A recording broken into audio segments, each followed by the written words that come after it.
for Orange County, and I would like to welcome you and thank you for joining us. We are dedicated to advocating for more housing in Orange County to create inclusive communities with homes available across the full spectrum of affordability. We're here tonight because housing is the issue of our day.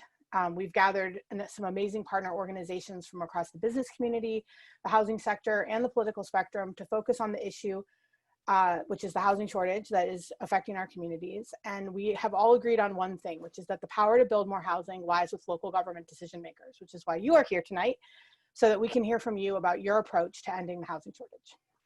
I want to thank our co-host organizations, which is the Building Industry Association of Orange County, the California Apartment Association, the Orange County Business Council, the Brea Chamber of Commerce, the North Orange County Chamber, the Kennedy Commission, Habitat for Humanity, Orange County Young Dems, Orange County Young Republicans, and I want to give a special thanks to our event sponsors, City Ventures, Rancho La Habra, and Graycom Communications, who are enabling us to do this work. And I want to introduce Brian Calle, the publisher of LA Weekly and Irvine Weekly, who's going to be moderating this event.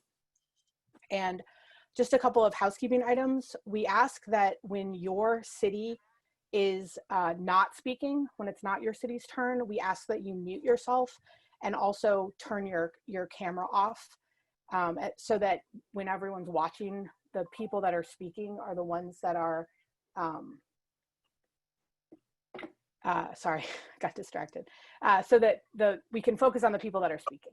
So that's just one housekeeping item. And then the way that this is going to work is when it's your city's turn, you'll have 2 minutes to make your opening statement about housing, and then our moderator will pitch a question once everyone's given their statement. We have not done this before. This is our first time doing this, so it's a little bit of an experiment, so hopefully that'll work. And if we run into some trouble and we need to make an adjustment, we're flexible and we can do that too. So I just want to turn it over to Brian and say thank you, Brian, for being willing to moderate this, and let's get started. Thanks, Elizabeth. I'm having video difficulties, so you guys just get to see a pretty picture of my face, which is much better looking than the actual picture of me right now. So really excited to be asked to do this. It's actually an issue near and dear to my heart. When I was at the helm of editorial for the Register for the better part of a decade, I don't think a week went by that we didn't write about housing issues, development, affordable housing, and the like. So I'm very happy that there is a forum with so many people attending on Thursday night for this critically important issue, because as everyone on the Zoom knows, that housing is tied into so many aspects of our lives besides the shelter that we need to survive. It dovetails with homelessness and the economy and so many other issues. So thanks to all of the candidates and to, more importantly, the attendees for caring about this ever important issue. So quick note for the candidates, I'm going to start with Santa Ana. And I would say that what we're going to do is we're going to have you give a 2-minute introduction to your thoughts on housing in Orange County. I'd like you to stay focused on that issue because this is the forum for that particular issue. Also, when I was at the Register, I was really big on not allowing name calling. So you don't need to make fun of any of your opponents. Just talk about you and your position on housing. Leave the humor to me, because I can assure you that, as my mother told me, I'm the funniest person that she knows.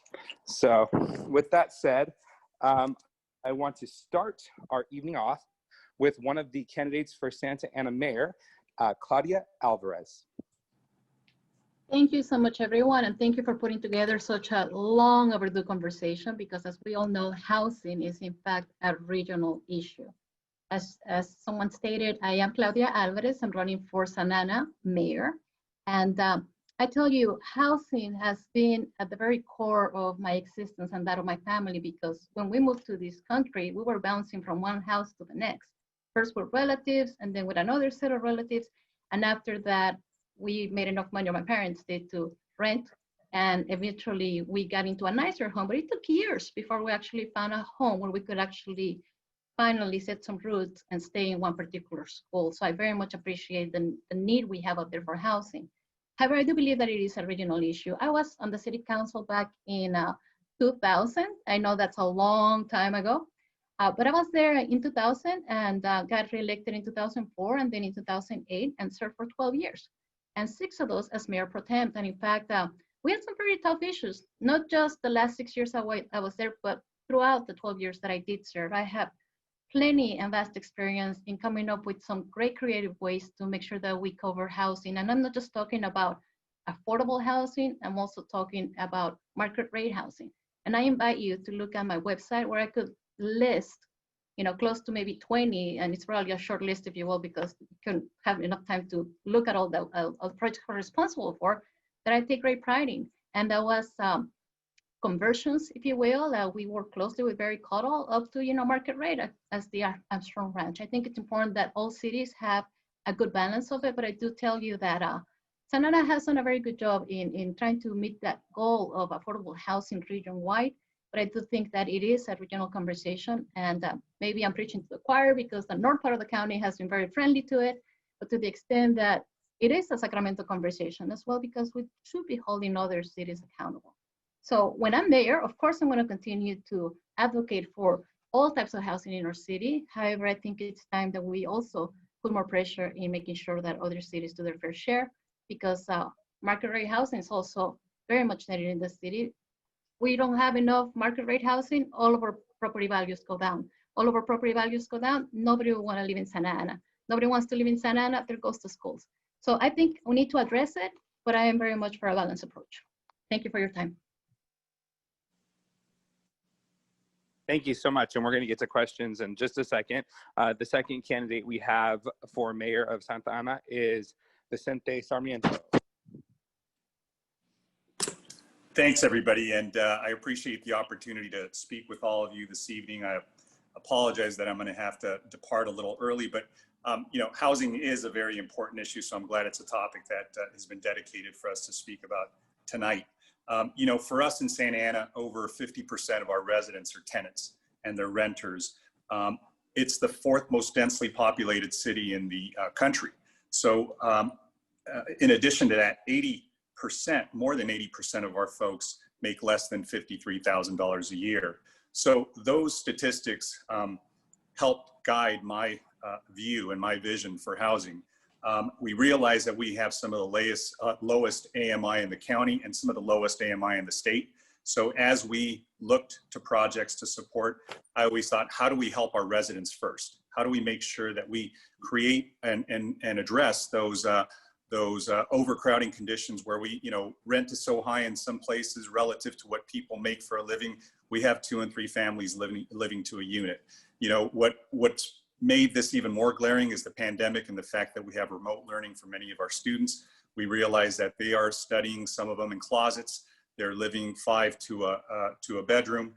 And those are really difficult conditions for people to stay safe and healthy and for kids to learn. So I do agree that there is a place for both market rate and for affordable. And we do have a housing opportunity ordinance that addresses that, because what it does, it compels and requires that there be some element of affordable housing when there's market rate housing that is being produced. So that way, both of those are on parallel paths. I do think that we do have to have a spectrum of housing available.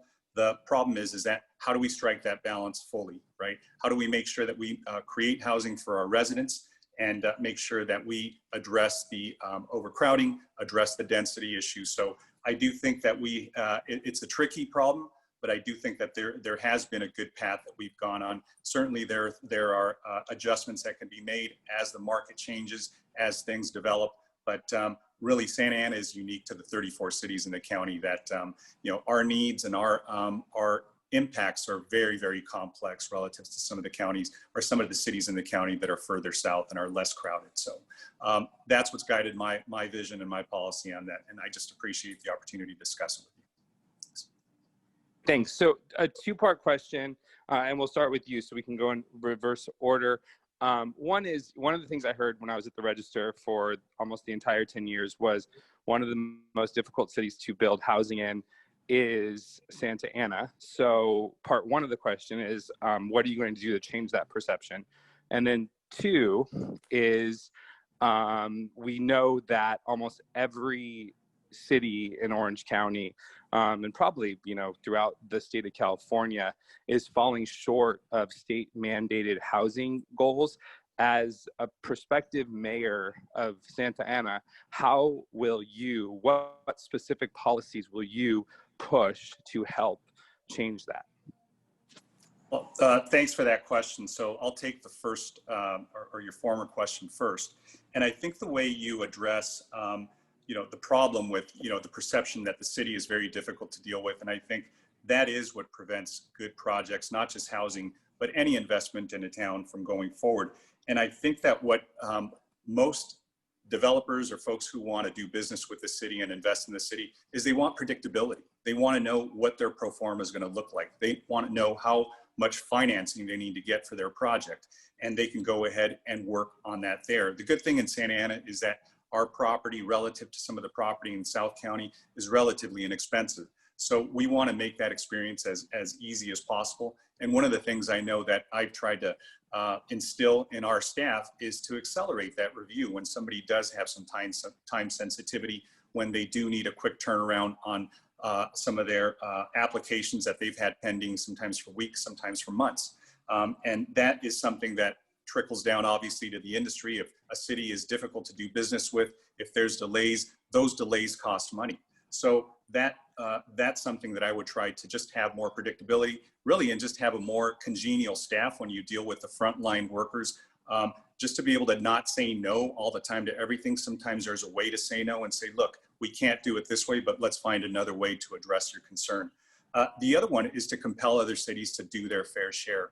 I think basically we can't use that as a crutch or as an excuse to say, let's stop building because others don't want to do that. We have a need to make sure that people have ample opportunity to go ahead and live and work in safe spaces and in dignified housing. So I do think that it is going to be something that we could advocate for, especially those cities that are large enough to be able to have some influence over the legislative process in Sacramento to dictate that there has to be more of a force coming from the state capitol to make sure that as cities that are trying to maintain their fair share and do the responsible thing, that others follow. And if not, those cities also should meet some punitive consequences as well.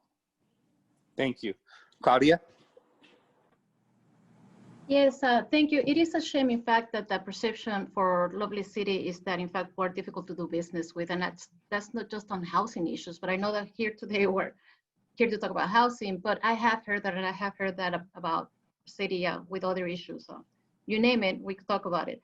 But regarding the housing issue, I think there is some truth to the fact that we charge more for permits. There's a lot of red tape. There's a long line of bureaucracy. And then just when the developer thinks he's finally getting to the planning commission, all of a sudden it gets sent back. And then when they finally get to the planning commission, it gets continued and continued and continued. More conditions are added. They need to go back to the drawing table. And then finally, when they get to the council, there's just some other conditions added. So I could see why developers are frustrated, but to the extent that we are more difficult than other cities, there's got to be some research done as to are other cities opening up their doors as widely as the city of Santa Ana is when it comes to projects that are probably not that popular amongst our neighbors, right? We have NIMBYism in South cities. They don't want any affordable housing. So they might be more welcoming to the market rate developer, right? As opposed to that developer that wants to do affordable housing. So I think we need to be treated fairly as it relates to, yeah, it's Santa Ana not being friendly, but at the same time, well, how friendly are you being? Are you being selectively friendly? That issue needs to be addressed. I do think we need more help from Sacramento because, as you know, not too long ago, we had the state help us out with people that want to build a granny loft in their backyard, right? If the lots are big enough, then just let us do that, right? People are saying, well, why not? Well, the zoning in our city, as you know, has been a little bit of patchwork. We're working on the general plan. When I'm mayor, I'm going to look forward to working with a new general plan. To the extent that we're fixing the general plan, I think it's important that we have laws like the ones with the granny lofts, where people were actually now allowed to do an ADU without all the bureaucracy and the red tape. Yes, you still have to go get a permit at City Hall, but the city cannot stop you from building that much needed extra unit. And just for those of you that don't know, I know I'm preaching to the choir, it's not limited to your grandma living there. So to that extent, I will, when I become mayor, try to get rid of all that red tape, the inefficiencies, but I do think we need to continue to have the conversation at a regional level. Thank you. Thank you. Thanks to you both. Now we're going to move on to the city of Brea. And in Brea, No. I'm sorry. You're right. We have Santa Ana, Ward 1. My bad. Okay, we have Thai Viet Phan. I think you're the only candidate for that ward on the call, correct? Yes. Oh, I guess I'll start. Hi, everyone. Yes. My name is Thai Viet Phan, as Brian mentioned, and yes, I am running for Santa Ana City Council Ward 1. This is the first time in 150 years that Santa is going to districts. And we are going to districts because we settled a California Voting Rights Act lawsuit to give Asian Americans in our city a voice on the dais. I was born near a refugee camp in Thailand, hence the name, and grew up here in Santa Ana.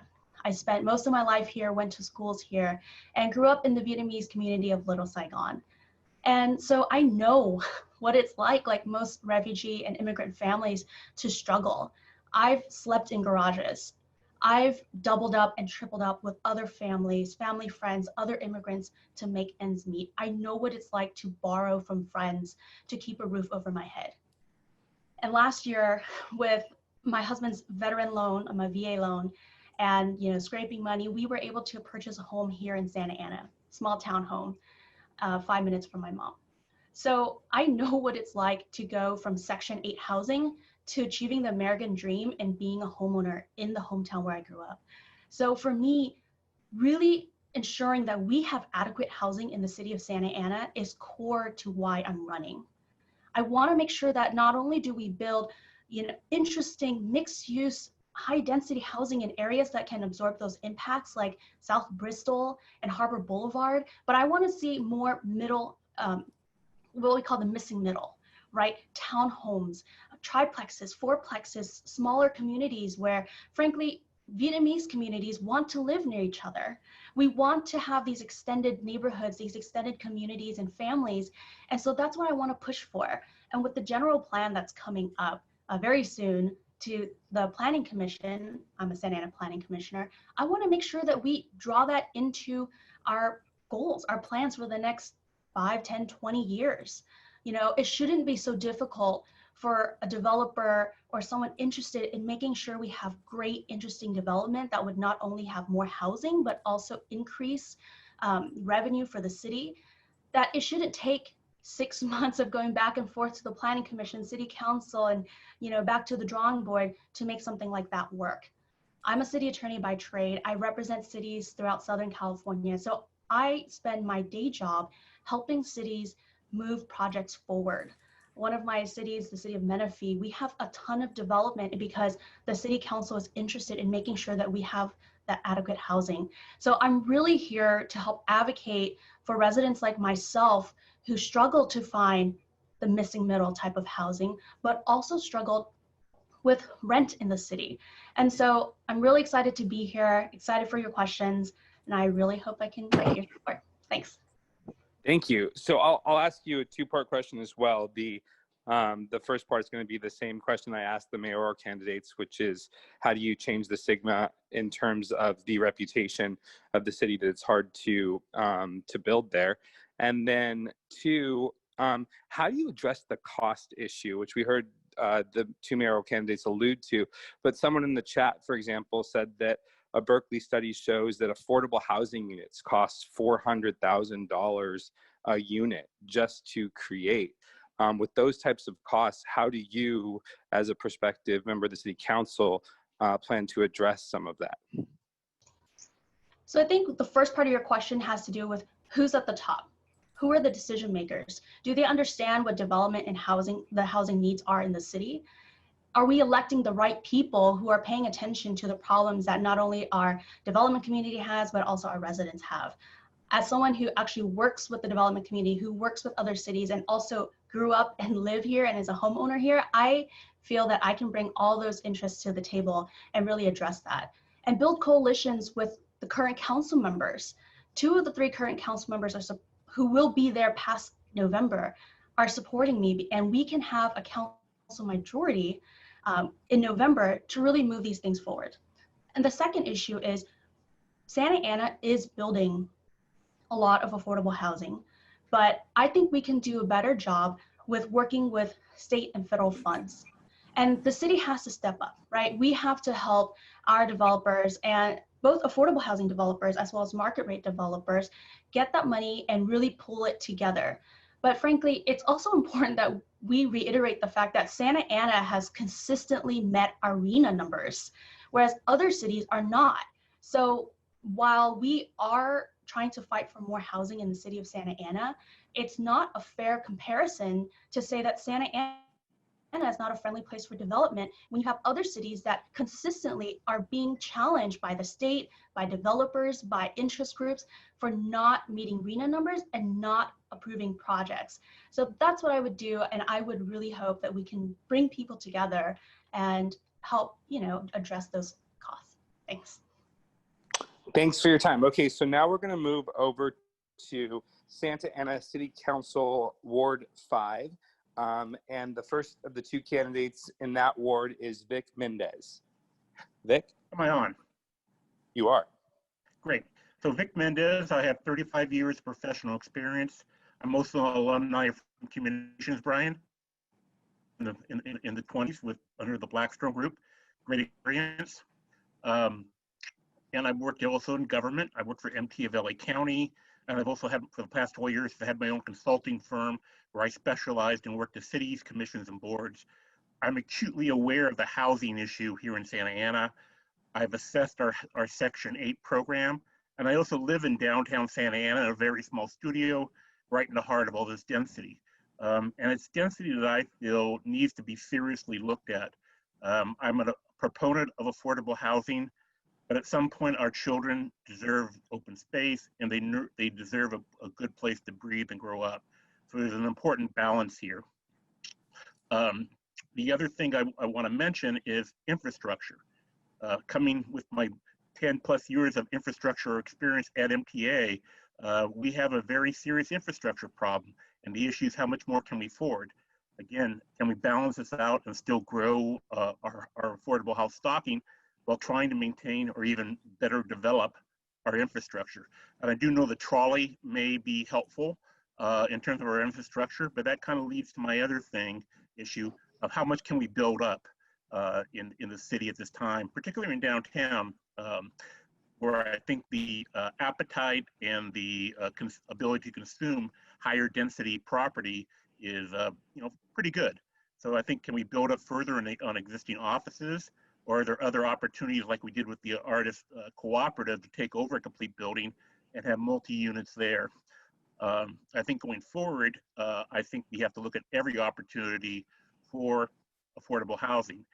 Just last week, and I don't mean this as a criticism, because I certainly don't have all the facts here, but last week they approved selling the YMCA, which I thought was an ideal site for affordable housing, to Mike Hara.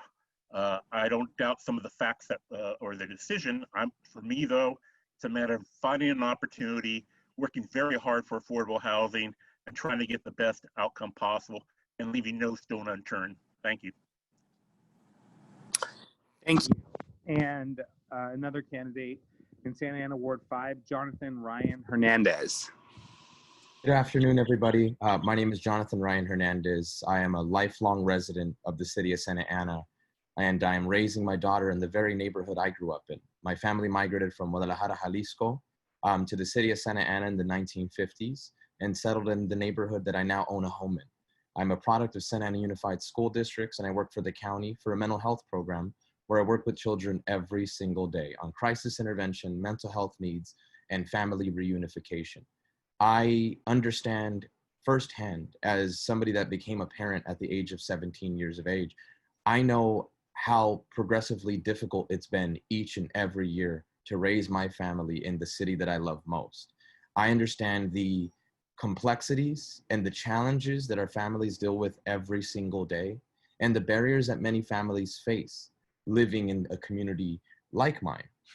I believe that in order for us to have public policy that is reflective of the needs of our residents, We need to involve our low-income families. We need to involve our working class people, and they need to be brought in and be a part of the process of creating public policy and supporting public policy. Because at the end of the day, if we have public policy that is created by people that aren't affected by this very issue, well, that is part of why we are in this position in the first place. We have people that are running for office, people that represent us that have never experienced this, and if they have, they're far away from it. I live in a community where I'm reminded of the need for change every single day.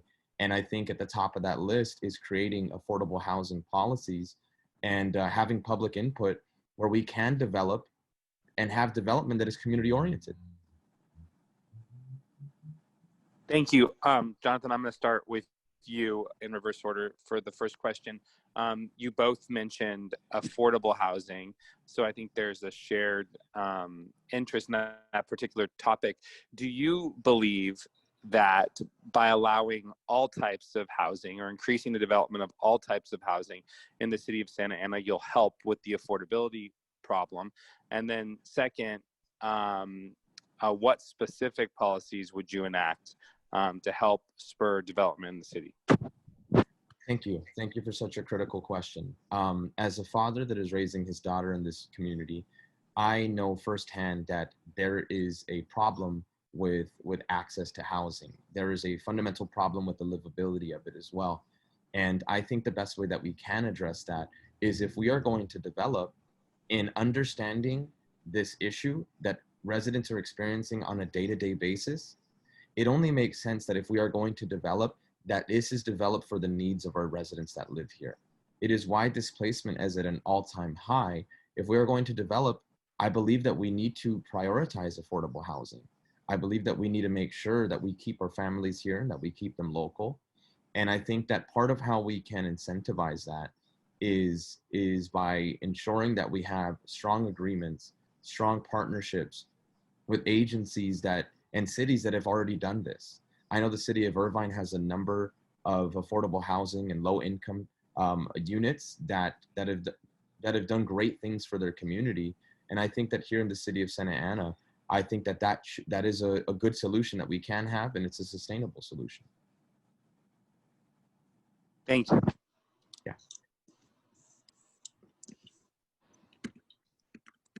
Vic? Yes. Are you there? Do you need me to repeat the question? Yeah, would you mind? It was a very good answer, but would you repeat it again for me? Absolutely. So the question was that you both agree on affordable housing, but do you believe that by allowing for all levels of housing in the city of Santa Ana, you'll thereby help with affordability? And then two, what are your specific proposals in terms of policy to help open up development in the city? Very good question. Well, as a grandfather, a father, and a senior citizen, affordable housing is very important to me. My grandson comes out to play here. There's not a lot of open space, so it's very congested. So we definitely need affordable housing, but we need quality affordable housing. My father came out here in '65 as the first Mexican-American salesman in Orange County, for that matter, and it was a very different place back then, lots of open space. Those opportunities don't quite exist anymore. I'm running, quite frankly, as a fiscal conservative, and what that means is I will be looking at the fee structure, I'll be looking at the processes, I'll be looking at the way these fees are developed and administered. I've saved companies, including Freedom Communications, millions of dollars a year through my skill set and experience, and I want to apply that to the city and more specifically to affordable housing. We need to lean ourselves out as best we can, make sure Santa Ana, and as a businessman, is a good, friendly place to do business. We take our fees seriously. We take how we do business seriously. So that definitely needs to be looked at from an internal perspective. Second of all, again, we have to look at every opportunity we have. There is not a lot, frankly, Santa Ana does a very respectable job with affordable housing. They're building the Metro East development right there. And as a senior citizen, depending on how this election goes, I may join over there. And that's good to know that our senior citizens like myself are going to be taken care of. But we have to look at how we're doing business, lean ourselves out, and make sure we're doing things as efficiently as possible. And I think some of the other candidates mentioned this. you know, Santa Ana does a lot, an awful lot in terms of homelessness, affordable housing, etc. It's time to make sure our friends to the south do their fair share as well, and I intend to hold them accountable in that respect. And I have very good friends in South County, and I intend to hold them as accountable as I'm going to hold myself accountable for outstanding results to the city. Well, thanks to you both. Now we're actually going to move to Brea. A couple of reminders for the candidates who are listening. Let's keep our introductions to less than 2 minutes, and then answers to the questions as well. Also, for any of the candidates that are planning to stay who have already spoken, there's a lot of really good questions that I'm probably not going to have the time to get to in the chat. So if you want to just respond yourselves in your own words in chat before you're on or after, that might be a good way of engaging the 150 or 200 or so people who've joined us today. So going over to Brea, we have 2 candidates running for city council there, and the first of whom is Tyler Baugh. Good evening and hello. My name is Tyler Baugh and I'm running for Brea City Council. I'm excited to be here and hear from all your ideas and learn from you. This is my first time running for public office, so I'm taking it all in. I'm a husband, teacher, father, and concerned citizen who has lived in Brea since 2013. Like many of you, I'm concerned about the rising cost of housing across Orange County and throughout the state. I understand that the idea of building new housing units is often unpopular and for sometimes good reasons. For many people, their home is their biggest investment and they want to preserve the value of it. However, the county has struggled to come up with a unified plan on affordable housing.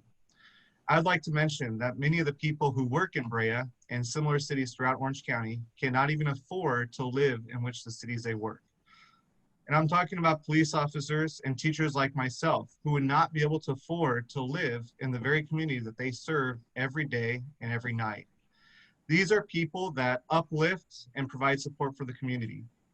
Brea has been blessed with an amazing police force and an excellent education system made up of hardworking teachers and the various support staff that provides it.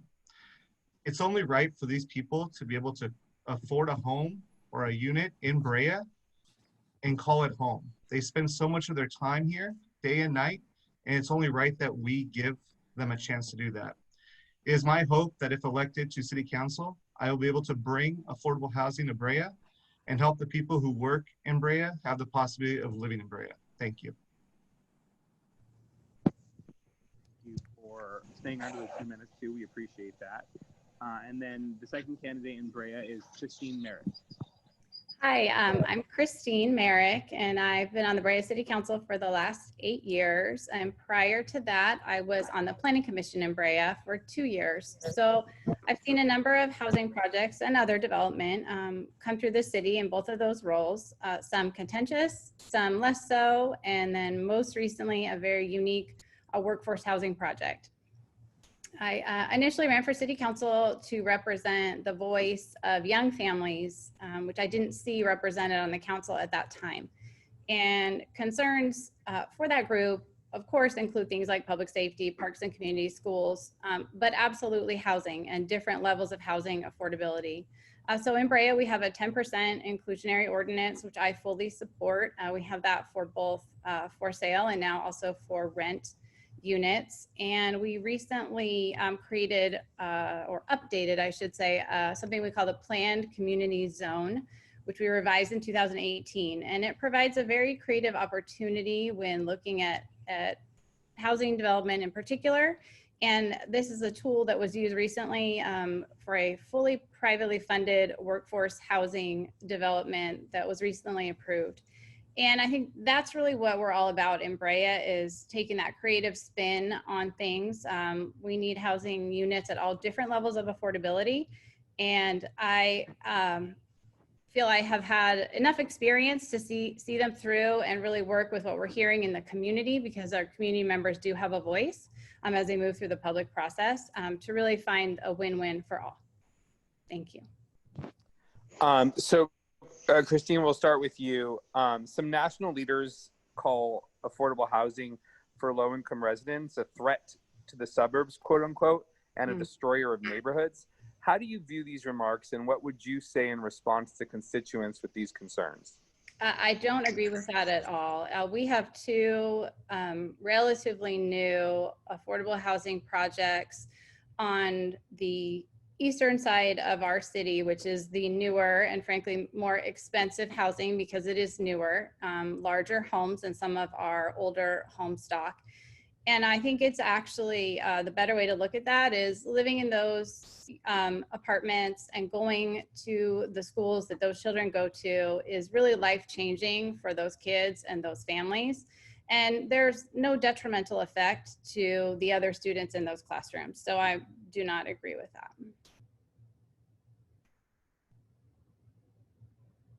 As a follow-up question, since you were so brief in your response, do you have any specific housing-related proposals or policies that you want to see enacted in the city of Brea?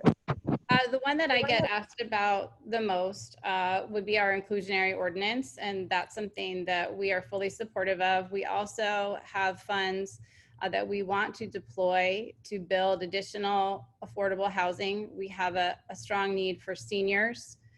We have units where the covenants are expiring soon. And rather than do kind of rental assistance on a monthly basis, we really want to generate units. So we had long thought about how do we build them from the ground up. But now we've really shifted our focus to look at, do we have some housing stock, some apartment complexes where we can partner with the existing owner to do some rehab and get those covenants and find a way that would be, number one, faster, but also more cost effective to generate those, in particular at the lower income level kind of end of the spectrum. Thank you. Same question for you, just as a refresher. Some national leaders have called low-income housing a threat to the suburbs and destroyer of neighborhoods. How do you view these remarks, and what would you say in response to them? I completely disagree with them. As a teacher, I work with a lot of at-risk children in particular. Many of them are only able to attend the school that I work at due to having the ability of affordable housing. I can tell you, much like my colleague, that these kids benefit from being there, and the families are hardworking people. They're not a threat to the suburbs. They're not someone who, you know, you should be afraid of as the boogeyman. They're hardworking people who love their city, and if you give them a chance to call Brea home or whatever city it is, they'll be able to uplift that community. Pride of ownership, right? Their kids will continue to go to great schools, have a great opportunity for a better future, and eventually, hopefully, give their family a chance at whatever home they want, that type of home ownership. It's really, for me, frustrating to hear people think that because, again, so many children need these opportunities at affordable housing in districts with great schools to be able to get the education that otherwise they may not be able to get. Thank you. And then do you have any other specific policies that you would try to enact if you were elected? If I was elected, definitely we need a wider range of housing built. I know that Brea does have affordable housing, but what's affordable in Brea may not be affordable for everybody.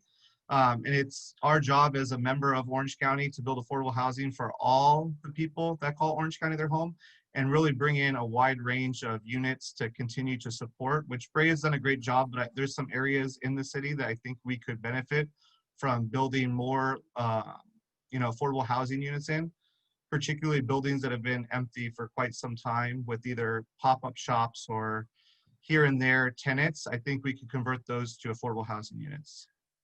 Thank you.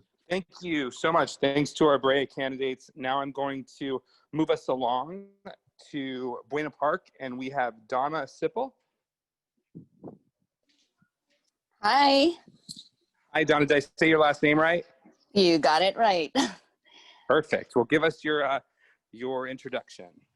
Thank you so much for having me. My name is Donna Spl, Donna Verona Spl, and I moved to Buena Park in 2015. This is actually the city that my husband and I first time met each other. And so who would have known that 10 years later, this would be the home that we're going to be raising our kids. But what draws into Buena Park are great schools, great parks, and really the white picket fence that every a dreamer, an immigrant would want, and that's what really got us here. But affordable housing, though it's not in my list of top priorities for my platform, has been something very close to me and my family because it saved us a lot. Being newly grads and just trying to get in the market, we got into a home in La Habra, but got affected by recession, and we had to short sale it. We had to go to HUD and figure it out, and then finally saved enough money and bought a home here in Buena Park. But that was like 10 years in the making before we can actually afford one. And I got laid off from work. We struggled a bit before I can find work, and thank goodness for Keep Your Home California. I'm one of the beneficiaries of it. And so I believe in affordable housing because people in my age are wanting to start a family with neighborhoods like this. And if I struggled, what more are the other generations? So it is something that I would want to see in the council to continue to support. In my area particularly, I see improvements, but what I would want, because Buena Park is district level, is there is a lot of potential. It's just that I don't want it to be just compressed in one district. I would like to see it for all. So with that, thank you so much. Thank you. So you mentioned affordable housing and some nuanced positions. What about higher density, more housing in more areas in Buena Park? Do you support that? Well, that's the thing. I would want it to be, because we have areas in our district that are already, you're right, higher density. I would want it to be spread out so that it's evenly shared. No one is just complaining, why is it all here? So I would want to propose something to where it's a portion of, to balance the demographics of income, and that it doesn't affect the entire city or the entire district. So if anything, if I would be elected in council, that is what I'm going to be proposing. Got it. Thank you so much. Appreciate your time. And now we're going to move over to Cypress. Our first candidate in Cypress is Cole Thompson. Hello, everyone. Thank you for holding this forum, and it is an honor to be here. One thing that's very clear, I think, across this county and really across the state of California is that there is a housing crisis. And, frankly, it's no longer just people that are down and out on the luck or poorer families. It's now families that are middle income, that have college educations, that are having full-time jobs, and they're still unable to find good housing. And of course, a lot of those people are veterans that have served our country bravely and can't even afford a home or a dwelling to live in. And that is very unfortunate. And I think this was touched on a lot, was that, we need to keep our folks safe, especially when people are out on the streets. And that is something that we have to work on to keep people, to prevent them from being left behind is a big issue. And of course, not only when we just build affordable housing, we have to build it smartly. We have to be smart about it. You can't just build affordable housing arbitrarily. You have to tie it in with shopping, business areas, as well as transportation, because people with lower incomes often do not have the ability to have one car, or definitely usually not two cars. So you have to be able to tie that in with transportation. And lastly, it is important that we understand that, people that need this affordable housing, that they're not lesser than any of us. They're our fellow Americans too, and that they need to be treated with dignity that they deserve, and that we need to solve this issue as Americans and treating our fellow citizens with dignity. Thank you. Next candidate in Cypress is Bhence. Hi there, I'm Bhence. First time running for City Council for Cypress. I've been a 21-year resident of Cypress. My family purchased a townhome here in Cypress 21 years ago because it was an affordable and family-friendly community that really has helped us with home ownership. We've given quite a bit back to the community as well, and we've seen that in many instances when people came to Cypress or Orange County, and were able to get into affordable housing, and they bring back quite a bit to the community. I volunteer quite a bit. I'm with the Orange County Sheriff's Department as reserve deputy for 17 years. I've also mentored student athletes, and I've done that for the past 8 years. And I see these student athletes, we get them full ride scholarships to universities outside of the state. And what they want to do when they graduate with their degrees, come back home and purchase a home and start a family, and then give back to the community. And they're not able to do that quite often these days because of the lack of affordable housing.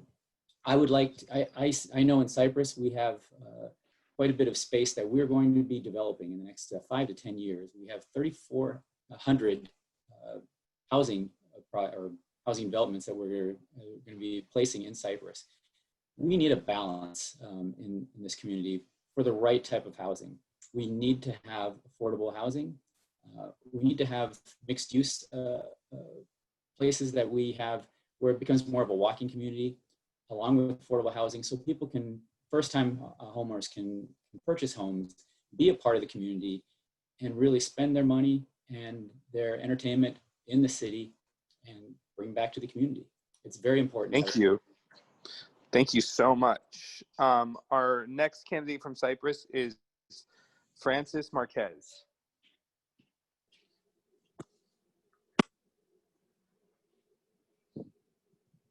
Francis? Okay, well, I'm just going to assume that that we are missing one candidate. So, Blaze, I guess I'll just go right back to you then.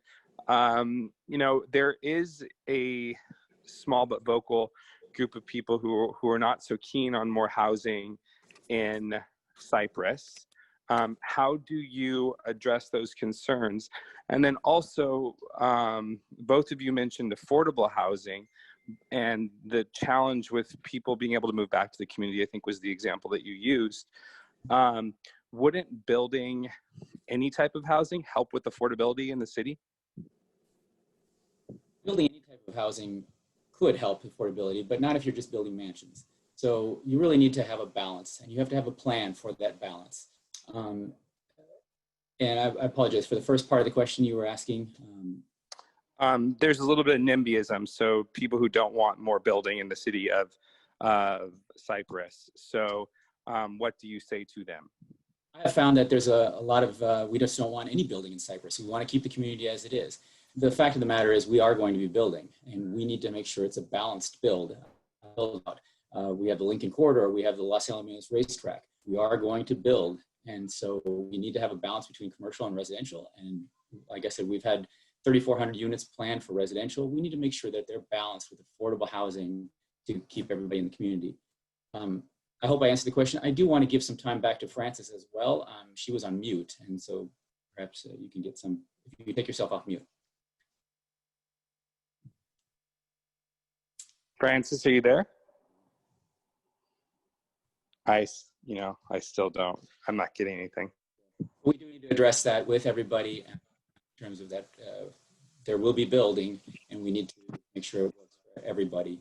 And we will look for state and federal assistance as well. And every builder has set-asides for sidewalks and whatnot else. They have set-asides for affordable housing, and we need to make sure that we utilize them properly. Thanks. And Cole, do you need me to repeat the question?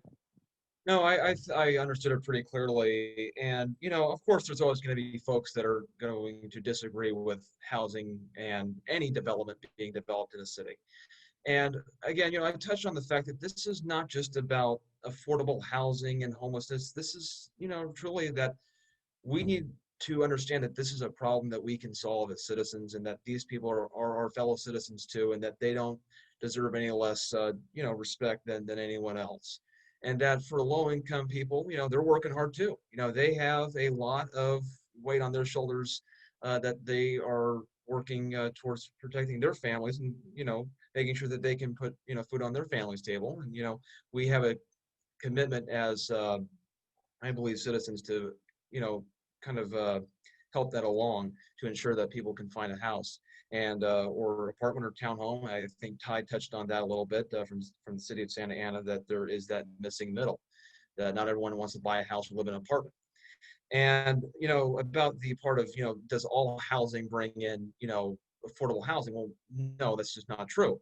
If we just build 5,000 square foot homes, that's not affordable. You can never make that affordable. So you have to be real about it. You have to be balanced. You have to be smart about it. You have to be pragmatic, and you have to realize what steps we have to make and take to solve the actual problem, and not just you say, well, this is what is going to happen, so we're just going to build housing, and it will eventually bring the cost down. No, you have to build specific housing to solve the specific problem. It's kind of like the Marshall Plan. We need a Marshall Plan like system for the entire county, so that way the city of Cypress isn't just building affordable housing and then a few other cities are and the rest of them aren't. This has to be a county-wide effort for us to really take this on and solve it. That's not what we don't want to patch it. We want to solve it. And we have to solve it by implementing that kind of system, by stepping up as an entire county to solve it. Thank you. Well, thank you to our candidates in Cypress. I'm going to move on to Fullerton and go to District 1. And the first of the two candidates in District 1 is Fred Jung. Thank you all for joining us today. I'm running for Fullerton City Council because I know what it means to not have stable housing. My family moved to Fullerton over 3 decades ago and lived a typical middle-class lifestyle. My parents owned a grocery store, and after the LA riots, my parents lost everything. We immediately dropped out of the middle class to poverty seemingly overnight. My immigrant life is, seemingly nomadic, and it wasn't by choice, but that seems to be typical for most immigrants. I attended 7 schools when I was young. It wasn't a fate I wanted my baby sister to have, so to support my family, I vacuumed office buildings, emptied trash cans and car dealerships, and cleaned factory restrooms from 6 at night till 6 in the morning for years to afford to still live in Fullerton. Rent in Fullerton was barely affordable then, so I can't imagine the pain and suffering our residents are trying to deal with now to find housing in this city. Fullerton's population is forecast to jump 20,000 in the next 20 years. The number of households is expected to increase by 10,000. We're seeing more multi-generational households amongst Latinos and Asian American families that are forced to live with their parents or grandparents. We're essentially forcing millennials and our entire future workforce to live in overcrowded conditions by not building more housing. The next city council will have to plan for more units everywhere and overlay mixed-use zones on commercial zones. Knowing how long it takes to build enough housing, we have to lead by streamlining development. Unlike the last few decades, housing delayed is housing denied. We know that the longer these permits take to be approved, the more expensive it is to build. Things that should only take 9 to 12 months are taking closer to 2 to 3 years. Housing is a basic human need, and we can do more, much more. We are way behind in our housing goals. We need to be aggressive and innovative in our approach to housing if we're going to get ahead of this. Thank you, everybody, for your time. I appreciate it. Thank you so much. The second candidate in Fullerton District 1 is Andrew Cho.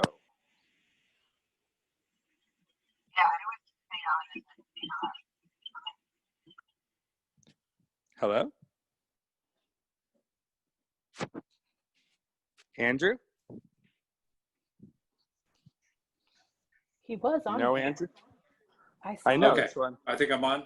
Oh, there you go. Okay, Yes, let me sir. just unmuted, sorry. Hi, Andrew Cho, running for Fullerton City Council, District 1. I'm an attorney. I've worked for various startups, real estate development startups, from high rises to residential to golf courses, worked with architects and planners and designers. I'm currently a 22-year bankruptcy attorney with helped reorganize companies and personal finances with and without bankruptcy. I've been a resident of Fullerton since 1979, probably around 30 years total residence in Fullerton. I've seen it grow, I've seen it decline. I know the areas all over Fullerton like the back of my hand, and I know that absolutely development has been slow, too slow. I'm hearing there are difficulties and issues with city planners that are taking way too long, city inspectors that are taking way too long. Market rate housing, absolutely. Mixed use, absolutely. Affordable, absolutely. It can be done. I've done as general counsel overseen development plans for various types of housing. There are specific areas in District 1 that absolutely can use more density along Bassentry and Coyote Hills. The lawsuit has been settled and that's moving forward. But mostly Fullerton District 1 and most of Fullerton has been built out. There will be difficulties on the council, I expect it fully, with NIMBYism. I'm already receiving emails for those who are skeptical as to development that is going forward. The controversy is going to be in the devil is going to be in the details. And so I would definitely be in favor of increasing density, increasing housing development of all kinds. It's got to be balanced, got to be mixed use. But without that, the business vitality in Fullerton, especially in District 1, is going to be seriously impeded. We're going to need more residents to support the businesses. A friend of mine ran Tully's Coffee on Rosecrans and Euclid, went out of business because he could not get the 300 cups a day that are necessary just to break even. Without the density, you cannot have the business. Without the business, city revenue is going to further decline. So it's all a part of the solution for Fullerton. It's got to be balanced. You've got to include parks. You've got to include recreational amenities. It's got to be a destination. Otherwise, it's going to be continue to be a sleepy bedroom community in further decline. Thank you. Question to you first is, one of the things I think that COVID has brought to the forefront of a lot of people's minds, especially for housing, is housing overcrowding. That means too many people living in a home. How do you explain, or how would you explain to your constituents the difference between housing overcrowding and higher density housing? Well, the devil, again, is going to be in the data. And I'm not sure if there's going to be agreement on the data in Fullerton. It appears that with higher density, you're not necessarily going to decrease physical proximity among adjacent units. It's all going to depend on the design, the architecture. There's so many different styles, so many different philosophies of architecture that could be implemented to make sure that there's adequate distance. And there's also a complex, very sophisticated analysis when it comes to the virus itself. I have a master's degree in public health. There's a lot of disagreement regarding that with infectiousness, and on an epidemiological and virological level. There's just a lot of disagreement, and I think ultimately the data is all very new. The data can be. I get that. What I'm getting at is that for people who, when you talk about higher density, they view that, or they're confused that higher density means more people in one house. How do you communicate to them the importance of higher density, and that it's not the same thing as having overcrowded housing? Right, I think that's just a basic misconception. When dealing with NIMBYism, you just have to have a strong communicational strategy, a strong and consistent ability to communicate with folks in the neighborhood that are going to be affected. There's got to be an ongoing campaign by the city to educate its residents that that basic misunderstanding needs to be resolved from day one. Great. And Fred, do you want to answer the same question? Do you need me to repeat it? No, Brian, I understood the question. I'm not sure that there's NIMBYism. High density housing, everybody thinks it's only high-rise buildings. In fact, high density housing is simply residential and commercial development that's higher than what's typically associated with that community. In the case of overcrowded housing, that's simply economics. That's in an age where we are in a health crisis and a global pandemic and an economic recession. We have the margins amongst us, the most vulnerable, having to house in crowded conditions. That's simple economics. So I would explain to our voting bloc that our residents that may not know the difference between the two. And I think it's pretty clear. Thank you for the question, Brian.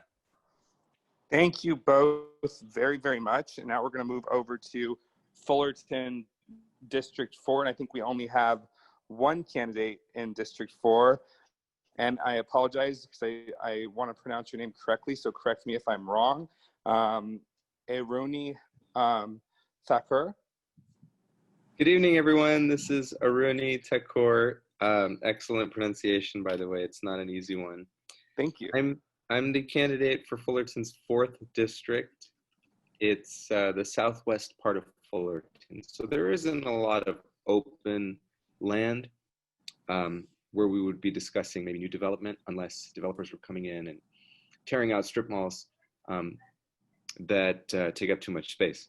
What our district is probably known more for than any other part of Fullerton is that we have the Fullerton Armory in our part of town, which is the National Guard Armory, and it's a hub for the unhoused.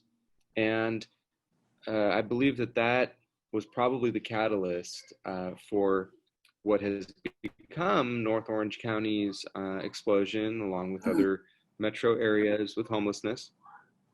But after Kelly Thomas's murder, the community got together, not my opponent, but our state, federal, and city and neighboring city leaders got together. We recently opened a navigation center in Buena Park, Placentia, near the border of Fullerton and Anaheim.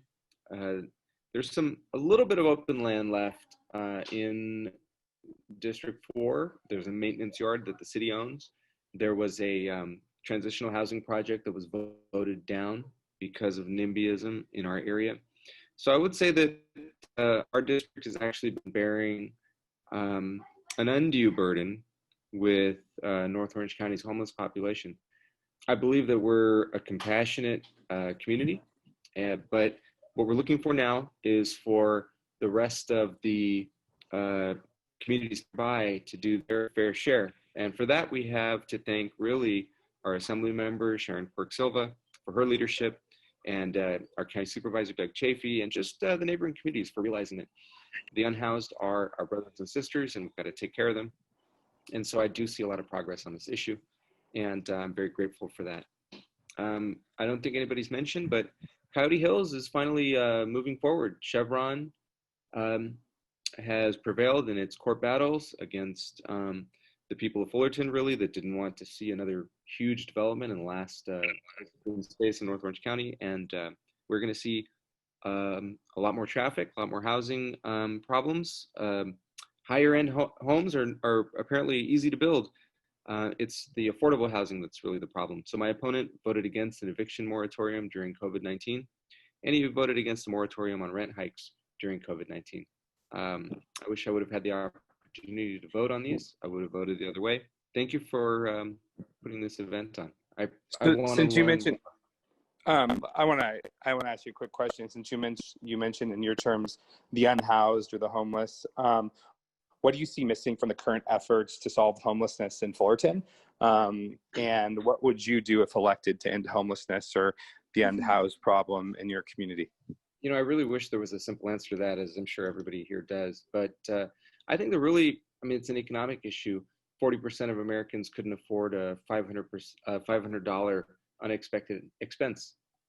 People are living paycheck to paycheck. They are basically one expensive problem away from potentially being late on their rent. And so you combine that with increased opioid use, diagnoses of mental health, Governor Reagan shutting down our state-run hospitals to address mental health issues. I mean, it was the perfect storm. I want to send a special message to everyone who's been affected by Hurricane Laura. Our hearts are with you. The president will continue. Donna, I think you need to mute. I did lose my train of thought there, but I believe that cooperation, and I think what I bring that the city's lacking currently with my opponent is that working with the neighboring communities has actually been the solution.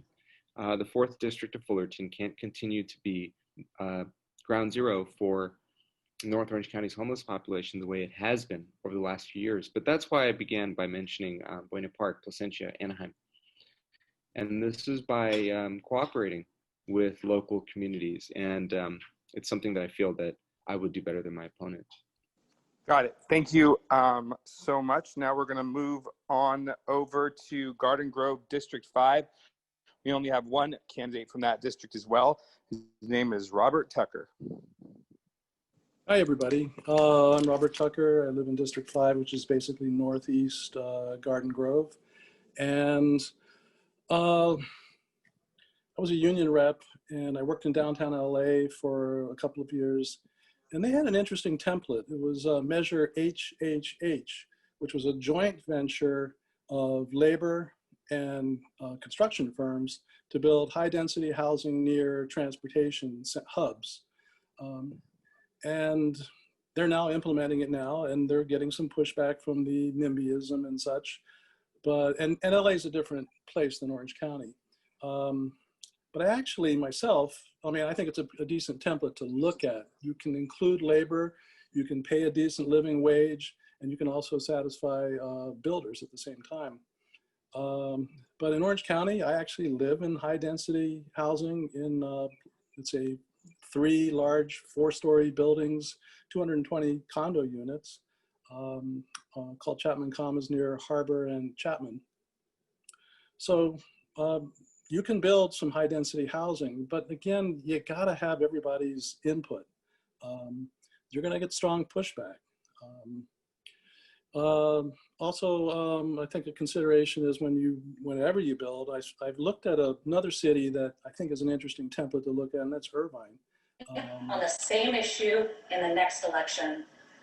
But Donald Trump Donna, can you? For the Beltway elites. So, Donna, you need to came mute to your Washington for one reason and one reason. Hey, Elizabeth, can you mute the people who are not speaking?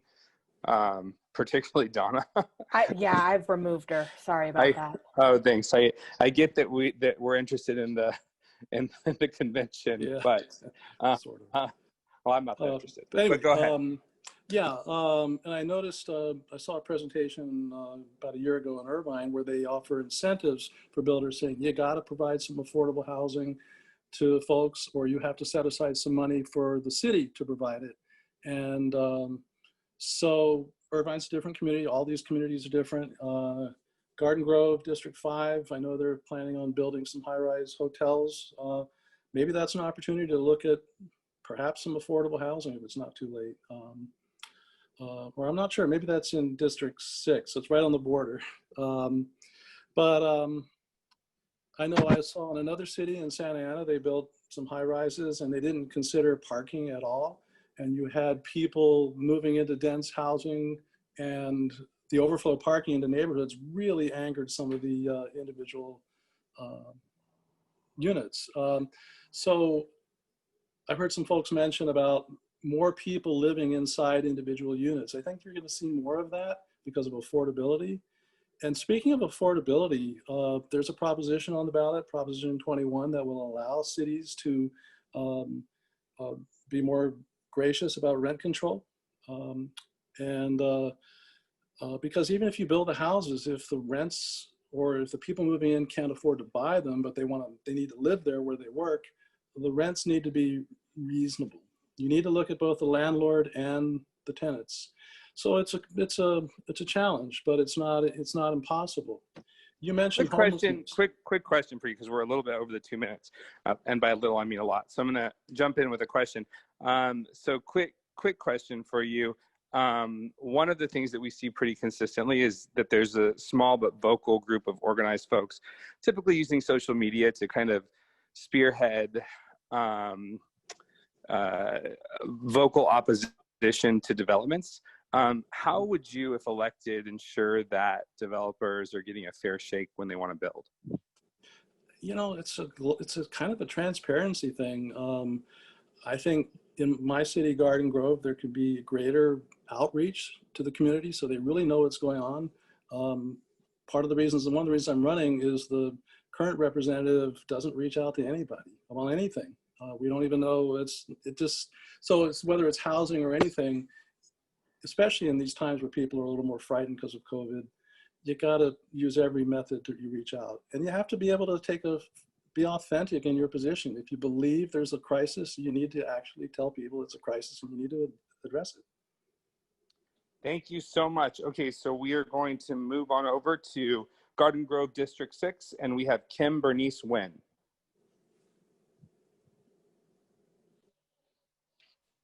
Kim? Hi. Yep, I'm here. My name is Kim Bernice Nguyen. I'm currently the councilwoman for Garden Grove District 6. I am the youngest person ever elected to Garden Grove, as well as the first person of Latin descent. Most of my life, I've lived in a one-bedroom apartment. Through the age of 10, it was with a variety of relatives coming in and out and helping us make ends meet. You know, my dad was able to achieve part of his American dream by buying his first home in 2009, which coincided with me leaving for college, which resulted in me having to work 3 jobs, taking on additional loans, and graduating with a tremendous amount of debt. You know, now I'm picking away at that debt, trying to purchase my first home, having no luck. A lot of the condos in which I qualified for a loan do not take FHA loans, so I've been struggling with that. Struggling to advocate for not just affordable housing, but market rate housing and different types of housing that will benefit a plethora of different people in the city of Garden Grove and helping us keep our residents here. Trying to talk fast, I know we're short on time, so I'll leave it at that and let you ask me a question.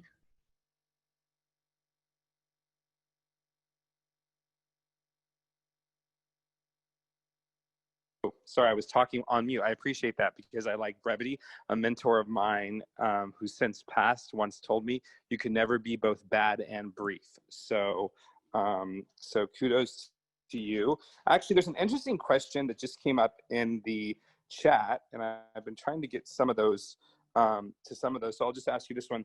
How do you square the increased costs associated with labor fees and increased governmental restrictions when these all increase costs, making housing more expensive?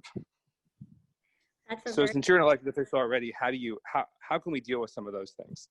So that's a very loaded question, so I'll try to answer it as quickly as I can. So one of the things, you know, struggling to get these kinds of projects approved in Garden Grove, number one, I would say, is the whole NIMBYism, right? We're pretty over 75% built out in this city, so our option is going to build up, and there's a very small group, but very loud group of individuals that try and push us away from having these kind of projects in our city. This past Tuesday, we have a great example of that. You know, we were trying to pass amendments to our ordinances on ADUs and density bonuses, but my colleagues were unable to vote on this, even though it's already state law. And, you know, we just passed a CWA in the city of Garden Grove, and so this question is coming up a lot. I think that part of it is eliminating the barriers that increase supply of housing. California has historically made it really difficult to jump through hoops in order to create the supply that's needed. And then when you throw in NIMBYism, it makes it even more difficult. You know, I don't have the one-size-fits-all solution to that, but one of the things that I'm doing is making sure, as the only council member that doesn't own a home, doesn't have kids, doesn't own multiple homes and or properties within the city or in Orange County, advocating for the needs of my residents and taking it a step further by participating on several committees within SCAG, OCOG, and the League of California Cities to get ahead of it and figure out what's coming down the pipe, to prepare staff and my colleagues in order to be transparent and have avenues to reach out to our residents to make sure that they're on our side and working with us on these types of projects. Thank you so much, and I appreciate you talking fast too. Next, we're going to move over to Orange. And the only candidate we have for mayor is Adrienne Gladson. Hi, good evening, everyone. My name is Adrienne Gladson. It's a pleasure to be with you. I've lived in Orange for 34 years, and listening to everybody share, my first little place that I owned was a little ADU. I didn't own it. I rented a little ADU in the historic district, and then was able to work my way up to buy the home I now live in. Some background about myself. I have a career in public service as a city planner. Started when I finished that and retired, I moved into my own business and work with developers. I have a nonprofit that does affordable housing that has brought me on board to help them. In my career, it was nice to talk to Christine Marick earlier from Brea. I did 2 affordable housing projects when I worked for the city of Brea in terms of affordable housing. I can tell you that this is a complicated conversation, and the big issue for me is there's a lot of myths, and we got to stop talking about the myths, and we got to talk about the facts. We need to be open and tell the community what affordable housing is, what workforce housing is, and how it can be generated in all of our communities. I grew up in Fullerton, so it's nice to hear that conversation as well. Orange has a partnership with Fullerton Buena Park on that navigation center. We've been on the forefront for of homeless issues, helping. But bottom line for me, we have to think beyond our own boundaries. We have to think about helping everybody in Orange County on housing. I'm supportive of all housing types, having lived in many. But we're going to have some tough stuff going forward after COVID. We're going to have folks that are going to need housing. They need housing now, but they're going to need more housing in the future. And I'll come back to some of the other themes. Again, I'm not watching my time, but let's face the fact that we're going to have some vacancies with COVID. We're potentially going to have 30% of our office space empty because many of us can work at home. And some of our commercial centers will be available as well. So we're in a strategic place, and as the mayor in Orange, I want to be strategic in planning for what we should do in those areas, along with our community. Engagement is essential. So how do you? That's what I'm about. I appreciate that. How do you? How would you, as mayor, go about increasing the supply of housing, as you said, all types of housing in the city? Yeah, and I'm a bit of I'm a policy person, and I worked on 2 housing elements. So what we haven't talked about before with our speakers, your housing element is your plan. It is your policy document. It's going to establish all of the housing types you want in your community. And as the mayor, you need to have the political will to implement it.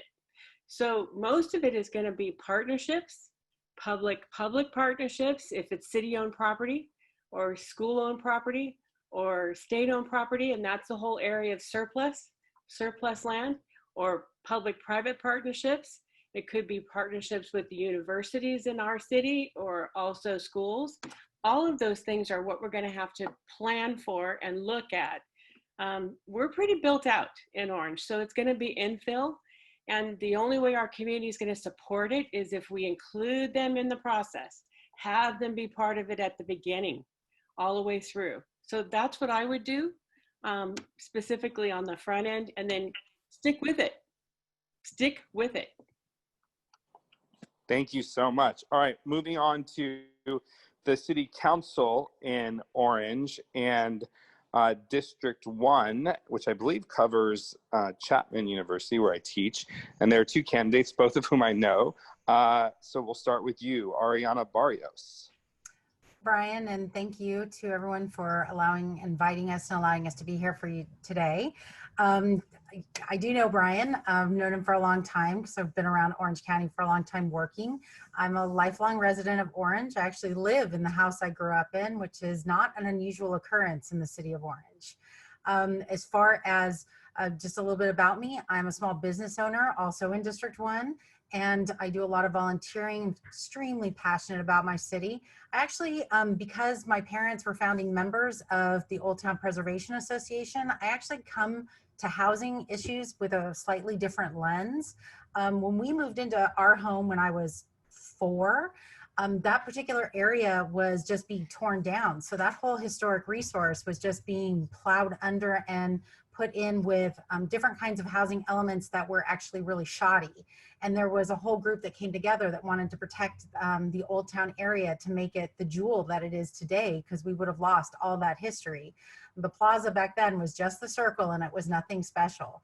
So I really am looking forward to finding new solutions, because that's what I'm all about, because it doesn't mean that we're out of options. It just means we need to get creative. Thank you very much. And now moving over to David Vasquez. Yeah, good evening. David Vasquez here, candidate for Orange City Council, District 1. It really is an important conversation, so I'm glad I'm able to join. And it's always nice to have an excuse to put a suit jacket back on. It's been some time. What I want to communicate is obviously this is a major issue across the state. City of Orange is not immune to housing needs, housing affordability. We have a population right now about 140,000, projected to grow by about 16,000 residents over the next 10, 15 years. So for me, in terms of what I would do and how I'd approach this as a member of the City Council, really is focused on what I've done as a member of the City of Orange Planning Commission. And we've approved housing projects across the spectrum of all types: single family, multifamily, residential, senior affordable housing, memory care, affordable housing. And it really does take that approach. I'm a strong believer that what we can do to address our affordability issue is build more housing. Of course, there are many ways, but that is one way that I think should not be underscored. Thanks to you both, and I'll continue on with the similar theme that I asked the mayoral candidate a minute ago. You know, I've covered Orange for a very, very long time, and candidates have lived or died by their support of housing developments in various parts of the city. What would your approach from a policy perspective be on increase in supply of housing developments throughout the city? I'm sorry, Brian, can you repeat the question? It was breaking up a little bit. Unless, David, you want to go first? I'm willing to go first, but he can repeat it so that way we both got. Oh, sorry. Maybe I don't know if I was, you know, Zoom, Corona days, technology. So the question was that I've covered politics in Orange for a long time, and sometimes candidates live or die by their support or not for developments. And I'm curious, similar to the question I asked the mayoral candidate a second ago, what would your approach or policy approach be to increasing the supply in the city, even when you were facing opposition? Yeah, I'm willing to go first. And so, you know, for me, I think developers, we've talked about this before, want certainty. They have a financial model. One of the things we've done on the Planning Commission, we have a design review committee, phenomenal group of folks who have done a great job, particularly in our historic districts. We have two in Orange. And what we had heard from folks over the years were that they were slowing down projects. You would get approval at DRC, then Planning Commission with conditions of approval to go back to DRC. And so what we did recently was to allow them to really focus where their time and attention really is important, and that's in our historic districts. And I'll give you just a small example of that. We have somebody who owned a piece of property within, you know, numerous generations of his family, wanted to make it to a 23-unit senior housing, and he did two commission meetings at the DRC, one at Planning Commission. It was set to go back to DRC. Well, we worked on just doing final approval. I think sometimes we shouldn't overthink these things. Folks want certainty, and I think that's an important thing to communicate in the city of Orange. We need housing. You're part of our solution. Thanks. Ariana? Yeah, I think it's really interesting when you talk about, you know, how do you balance, you know, what the community wants or property owners want with what, you know, developers want to build or want to try and build when you're trying to increase housing stock. And Adrian's absolutely right in terms of the housing element and making sure that, you know, that you have some political will in order to do that. You haven't mentioned it, but interestingly, and if you know, anybody who knows Orange knows that we're going to be going through a referendum on a housing project for this particular election. Those types of things are not uncommon, and having, as someone with a lot of professional experience dealing with CEQA and NEPA laws and working on community outreach, that communication is absolutely vital about why something needs to be built, or how do you bring together people so they collaborate and then you get to a yes and consensus. That's the biggest part of building housing, is bringing people into the conversation as early as possible and trying to find that common ground so that you can get things built. And I actually look at a city like Anaheim, where you have these really interesting developments that fit the character of their old town area, that their historic area, that blend right in, will just look beautiful over time. And that are we encouraging enough of that kind of creativity that allows for new housing of different various kinds that actually fit into a neighborhood that in District 1 might not otherwise even be thought of. Because that infill type of project is going to be probably our most, it is going to be the most common type of housing we build going forward. Thank you so much. Okay, now we're going to move on to Placentia, where actually one of my favorite Mexican restaurants in the world, El Farlito, is at. So Rhonda Shader is our candidate for District 1. And Brian, you should come visit us because we have outdoor dining right now that's amazing. Will you need do. to come see us. Good evening, everybody. It's great to see all of you. So I am up for re-election this year. When I first ran in 2016, one of my talking points on my brochure was that I supported smart development. And what I meant by smart was that I wanted to make sure there was a demand for the product that was coming in, and that it fit well within the neighborhood in my city.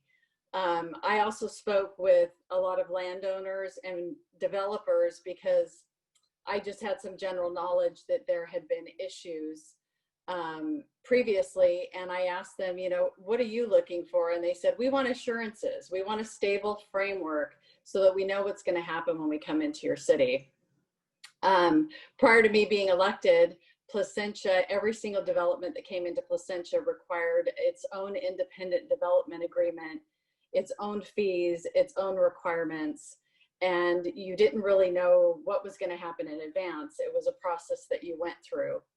So now that I've been on council, we have a fee structure that's based on an independent third-party survey that are actual reimbursement to the city for expenses and then actual impacts that are anticipated because of a new development and increased population. These fees are on our website and developers can go to them and look for the numbers. We've created a council ad hoc where you can come bring your project to council members and staff, and without spending a lot of money, we'll take a look at it and see what direction you're going and see what we think about it and talk you through that. I served on the general plan committee, which was a great experience for me, planning for the potential and opportunity for housing, hundreds of units of housing into the future for Placentia. I championed a specific plan, zones for the revitalization of our Old Town and also a TOD district where a train station and Metrolink stop is coming. You know, when a developer comes to me with an idea, I look at it and say, how can we get this done? How can we make this happen? If you think it's a good idea here, there's probably a reason. So let's see what we can do, not the other way around. I have a passion for seeing my community revitalized and fiscally sound well into the future. That is my main goal. I have strong leadership courage to educate and address the public on the importance of a good housing mix in our community that meets all the needs of the people. It is not uncommon to see me. Okay, go ahead. Yeah, I mean, I like what you're saying, but if I let you keep going, we might be here for a while. But so two questions on that. Since you're on the council and you have a great deal of experience on this, what, if anything, do you plan to do in terms of capital A affordable housing in Placentia? And then two, is there room for higher density projects in your city? Sure. So we did a TOD development. So we already have high density coming into Placentia. We have 600 units already under contract that are coming. One that is almost partway through market rate. And then we have one that's going to have an affordable mix inside of it. Future plans are to do an affordable workforce or a transitional to permanent housing. We did put in a homeless navigation shelter in Placentia this year. And I think the next thing we need to do is permanent supportive for the next step for our homeless. I think that's a gap that's missing. Great. Well, thank you so much. All right, we're going to move over to Tustin. We have two candidates for council in Tustin, the first of whom is Ryan Gallagher. Thank you, Brian. So first off, a little bit on my background. I'm a current Tustin Planning Commissioner. I'm also a business owner, and I'm a registered civil engineer. My entire career is focused on working with public agencies. I've worked with over 20 in Southern California, so I understand a lot of the challenges and obstacles that public agencies can sometimes put in front of their developers. And that couldn't be more of the case in the city of Tustin. I heard a reference, Brian, that you made earlier about Santa Ana being one of the most difficult to develop in. Well, based on the developers I've talked to, they would put Tustin pretty high on that list too. And we've kind of had a backwards approach. Rhonda talked about how she invites the developers in to talk with them and figure out ways to get to a yes or get to a project. Whereas at the city, it's been sort of the opposite. Projects are being shut down within the planning department even before they're making it to the planning commission, before giving us a chance to actually vote on it. And we've seen the impacts of that. If you drive around Tustin, it's clear. You go down the Red Hill corridor, there hasn't been an apartment complex built in 30 years. Old Town is blanketed with vacant lots. The Tustin legacy, which could be the economic engine that drives the city of Tustin, lies mostly vacant after nearly 20 years into our 2001 specific plan. And a lot of that comes down to the way that we're interacting and working with the business and development community. And if I'm elected, my role and charge would be to change that approach and to streamline and create transparency in that process. I heard this mentioned multiple times before, that developers just want some type of certainty, and that could be a quick no, they'd like it to be a yes, but we're gonna provide that transparency and that certainty so that they can get those projects forward or they can move on. Thanks. And then next candidate in Tustin, Lee Fink. Good evening. My name is Lee Fink. I am running for the Tustin City Council. If you were born and grew up in Tustin like I was and like I did, you'd know as you leave town there used to be signs that said, work where you must, but live and shop in Tustin. And Tustin's a place where people are supposed to live. And, I spent 8 years working in the Obama administration. I came home and I saw a city where it hasn't changed. There are those empty storefronts. There are those empty lots. There is the lack of development at the Tustin legacy, and things haven't changed. The city leaders haven't moved the city forward, and it's time that we address that and finally do make those improvements that really people want in the city. Tustin is a place where people live. There are apartments mixed in with single family houses all over, but there are big, I think, three things that I want to talk about first. One is across the street from the Tustin Metrolink station at the Legacy is a perfect opportunity for workforce transit-oriented housing. We should be seeing that there. We should have been seeing that there for a long time. I don't know why we haven't. Second is we do need to address things like permanent supportive housing and the homelessness issue. I've hosted canvassing events at my house to go and talk to residents about permanent supportive housing, because when you talk to people in Tustin, they are reasonable people. They understand how important that is. And three, you have to build an economic base. Now that's a little off from the housing piece, but we're talking about affordable housing. We also have to talk about making an economy where people can afford housing. And so we need to build a better economic hub, which the Legacy is primed to do. There's so much opportunity there that we can do. So I think that we can do better, and I think we should start right now. Okay, well, let me ask you a question, because I actually agree that the city of Tustin is among the more difficult in terms of developments, and I've heard that as well. Actually, one of my worst stories of any city official is one at Tustin when I was at the Register, but I'll save that story for another day because I'll need a drink because it will raise my blood pressure. But with that said, there is a vocal group of folks in Tustin who spread, let's call it misinformation, about anything that has to do with anything in terms of development. How do you, as someone who aspires to be on the city council, combat that misinformation about the need for more housing? And I don't know if we're doing this in order. Ryan, go ahead.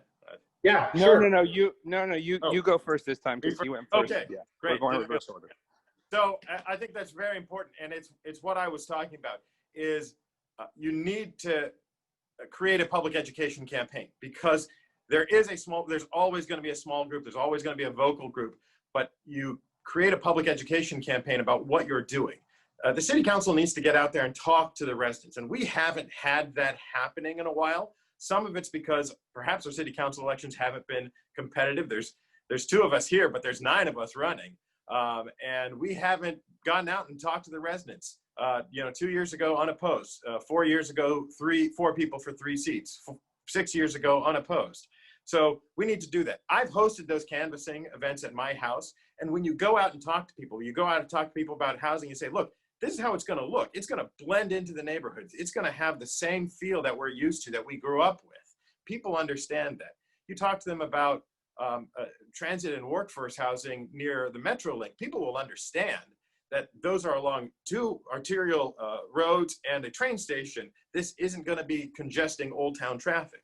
You talk to them about the type of high density housing that will support businesses and support job centers in the center of town, and how it will help to reimagine those corridors. People want to understand. So we've done that in a lot of places. You talk about permanent supportive housing, people think that's a terrible place until you show them what Jamboree Housing Corporation has done that is better than a bunch of places that exist now. So if you have a communication strategy like we've done before, you'll see that happen. Thanks, Ryan. Yeah, Brian, it's a great question. So how to combat the social media and misinformation that happens from a small group of citizens. So in some cases, they're actually correct. I don't know if you remember, but the city council actually voted in favor of putting a homeless shelter just a few thousand feet from an elementary school. That's actually in the community I live in. So in that case, hearing the community rescinding and moving that location was the right move. But I'll tell you, as a planning commissioner, I've seen many cases where projects came forward and we did have those local and vocal groups. Most prevalent that I can think of would be the Costco gas station. That was fairly recently. And there was a lot of people out there protesting that.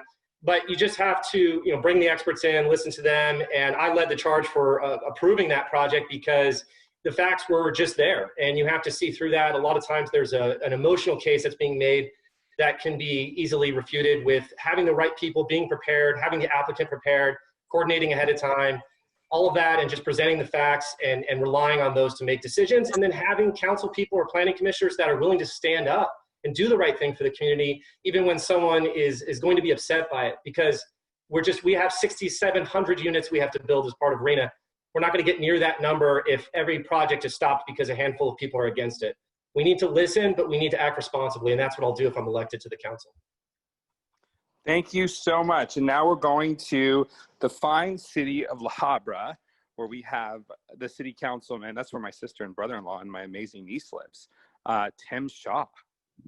Hello, thank you for taking me. I'm teaching a class, but I put them on break, so I appreciate you accommodating me. I really do.